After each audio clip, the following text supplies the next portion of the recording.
There's so many years of realizing that there are too many heroes to count, bro. Too many heroes to keep track of. You know, if I was a company at Marvel and DC, I would say fuck some of them heroes too. You know what I'm saying? Certain characters got finessed, okay? Certain characters ended up staying in the shadows of some of the most successful heroes of all time, okay? Some of these heroes got so much motion that we just forgot about the rest of them in the back. You know what I'm saying? And they might pop up every 10 years or so. And when people like to argue Mount Rushmores, it clearly shows that, you know what I'm saying, none of these heroes that I'm about to talk about have any motion to get near this list. I'm confident to say if you walk up to your grandmother and show her this picture, she can tell you every superhero on this fucking list, okay? At the same time, there are so many heroes that deserve the same love and attention that these motherfuckers end up getting, you know what I'm saying? So in today's video, we're gonna talk about characters that deserve the mainstream treat, whether it be from both companies, Marvel and DC. We're gonna break down characters that I wanna see in the DCU, MCU, or even animated projects. A character that I think is long overdue for some love and attention, especially a live adaptation or even a cartoon animated movie. I would take anything with Beta Ray Bill's name attached to it. You know what I'm saying? There is no ifs, ands, or fucking buts. Beta Ray Bill has to be one of the coolest characters of all fucking time. You know what I'm saying? I just think I have a thing for creature characters that are like fucked up on the side. You know what I'm saying? Beta Ray Bill has to be the closest thing to a Warhammer soldier that I've ever seen. You know what I'm saying? Being a child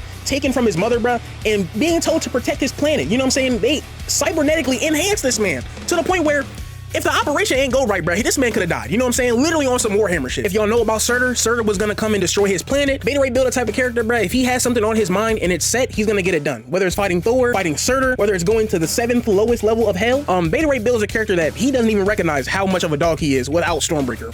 With Stormbreaker, he's top 5. You know what I'm saying? Even without it, he still got it, bro. For me, I feel like Beta Ray Bill could really shine in an animated project. Even when I was a kid getting hype, seeing him in Planet Hulk when he first showed up, I said, hold on. I said, who that? Bro, put up with Mad or start dropping bars on Hulk. Disc in my chest and in your that one of us must die. You have my sympathy because it will not be me. But then Hulk said, Get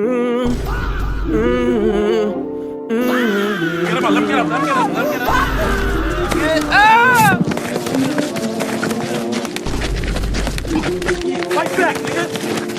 Fight back, nigga! Fight back! Fight back! Let me stop. But I feel like an animated movie would be cool too, either an animated project. I'm a little bit more hesitant when it comes to Beta Ray Bill coming to live action just because everything that's going on in the MCU. I just want them to maybe reboot first, do a little soft reboot, and then possibly introduce Beta Ray Bill later down the line. Right now, bruh, I feel like Beta Ray Bill would shine in an animated movie or an animated show, whether it be if he's like a supporting cast member or we just gonna make this whole thing about Beta Ray Bill, bruh. And I'm fucking here for it. Use Daniel Warren Johnson, bro, please. All right, next character that I think deserves some love and attention from DC, Plastic Man. Plastic Man!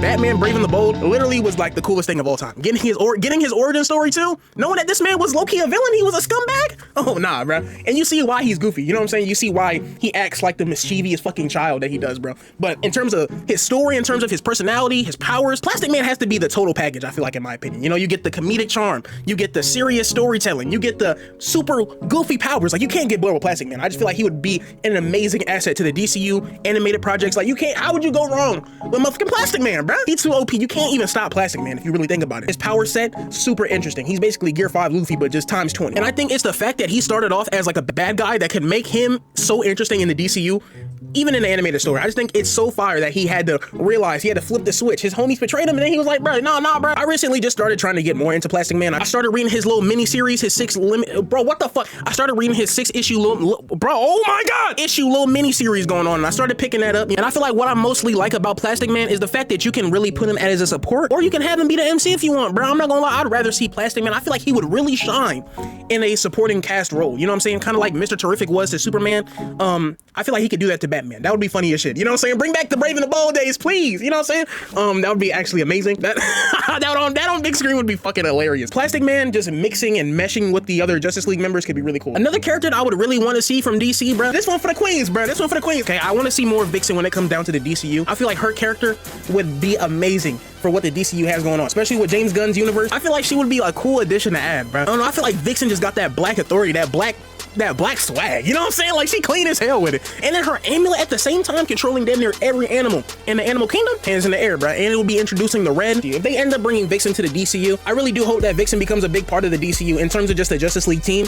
You know what I'm saying? You got a black woman that's really swag, a black woman that's not taking shit from nobody, bro. Yeah, I need more of that. I need more of that in the DCU. At the same time, it would be cool to see her and Mr. Terrific team up, or just seeing other black characters with more like fire authority representation. That would be insane. We need that, bro. The same way that Storm is such a big part of the X-Men and even the Avengers, you know what I'm saying? A big part of Marvel's history in general. I feel like Vixen could be the same thing for DC if they truly wanted to give her the love and attention. I just need more black representation in Marvel movies or DC movies. Mr. Terrific was amazing. I want to see characters like Vixen go off. I want to see characters like Hardware come to the DCU and really show that they one of them. You know what I'm saying? I think majority of milestone characters should definitely be mainstream, not just Static alone, but I think at the same time, bro, a lot of milestone characters should have the recognition and love that they deserve. Just how Static was basically the Spider-Man for black teenagers, we could have Icon be like the Superman for the black community. And reading Hardware, bro, hands down was like one of the best experiences of all time. You know what I'm saying? Having a black genius get finesse, having the man that mentored you your entire life switch up on you like just like that. Be the coolest thing in the world to see a whole group of black superheroes, bro, really come together and become like a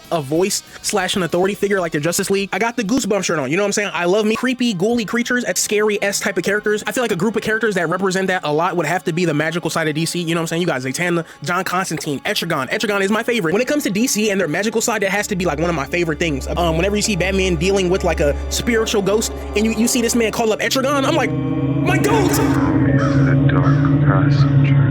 Well, I'm gonna level with you. What you're seeing here is not the dark passenger. Not now. This red Schmidt you're looking at. It's the mask I'm put on. Only a select group of people get to see the dark passenger once they see him. My goat is here, you know what I'm saying? And then you read into Etrigan's story and it's like a dude that has been living for centuries controlled by this one demon, or not really controlled, but partnered with this demon. And you know, he has a mean rhyme scheme, you know what I'm saying? This man Etrigan be putting down some mean bars, bro. And some kind of demon from hell? For my share of chaos, I make my Etrigan is my name. Oh great, he rhymes. Like the magic aspect with Etrigan is like the most explored with him. Characters like Zatanna, characters like John Constantine, Dr. Fate. It's cool as hell to see how vast their world can change, you know what I mean? It's cool to see Etrigan just like constantly have that fight with him and Jason Blood over control, you know what I'm saying? It's cool to see that he has his own thought process outside of Jason Blood summoning, bro, you know what I'm saying? Sometimes Etrigan is shiesty, you know what I'm saying? There's storylines where Etrigan is trying to finesse Jason Blood out his socks. He trying to get the body 100%, you know what I'm saying? Etrigan is a character that I feel like can really be explored in the mythical arts, whether it be like he's a supporting character for Johnson Constantine, maybe he's in a animated project with Zatanna, or maybe Dr. Fate, maybe they all team up on some Dark Justice League shit, you know what I'm saying? I'm here for that. I just feel like Etrigan, you need to put him at the pinnacle, you know what I'm saying? I love Etrigan. I just love Etrigan. I haven't talked about Marvel a lot this video, but when it comes to a group that deserves an animated show or just some more mainstream love in general, I think Champions, can't go wrong with the Champions. You got Spider-Man, Miss Marvel, Nova, Vision's daughter, Amadeus Cho, and then we have another smooth rotations of other young heroes, you know what I'm saying? Iron Patriot, we have, I said Iron Patriot, bro. What's the black nigga name with the fucking bald head, bro? We have Ironheart rotate. We seen Gwenpool for a little bit. The overall tone and story that this comic book gave me really brought me back to Total Drama Island, or just gave me flashbacks to Justice League, Teen Titans. This will be an amazing show to see just for the younger audience. I just truly feel like this team would definitely shine in a animated space, 100%, bro. Even having the Champions be built off just straight community, it's amazing because that's what being a hero is all about. You know what I'm saying? The Avengers will fuck around and fight Rhino and destroy 18 buildings and not give a fuck and just go home. You know what I'm saying? They got the union and insurance to deal with those 18 buildings. But at the same time, bro, Kamala was not fucking with that. Who gonna help this man in his taco truck, gang? You know what I'm saying? I feel like that's why I gravitate towards DC a little bit more, because you do have those moments where you see heroes helping people on the side, not just fighting niggas, bro. I just feel like with Champions, you get to see a different side of Marvel that you really don't get to see on a regular basis unless you look for certain heroes, like Spider-Man, for example, or Champions would be an amazing, lighthearted, serious story that just covers every aspect of being a hero, bro. And I fuck with that shit, dude. I need that. But like I said, bro, Marvel and DC have so many heroes that they just choose not to utilize, or they're just kind of too scared to utilize. I feel like that's why James Gunn has had success with characters like Peacemaker, taking characters like from Suicide Squad, for example, and bringing them to a bigger audience, bro. Characters like fucking Guardians of the Galaxy. I feel like we need more characters to have that love and attention the same way Peacemaker and Guardians of the Galaxy kind of just took off in popularity, if done right, for example. But at the same time, bro, we have so many characters from Marvel and DC, even outside of Marvel and DC, that are just now getting recognition. Shout out to Something Is Killing the Kids. In the comment section below, bro, please let me know what characters you think deserve to have mainstream opportunities or just mainstream treatment in general, bro. I love you boys. I'm gonna see you on the next one, bro. Peace, nigga.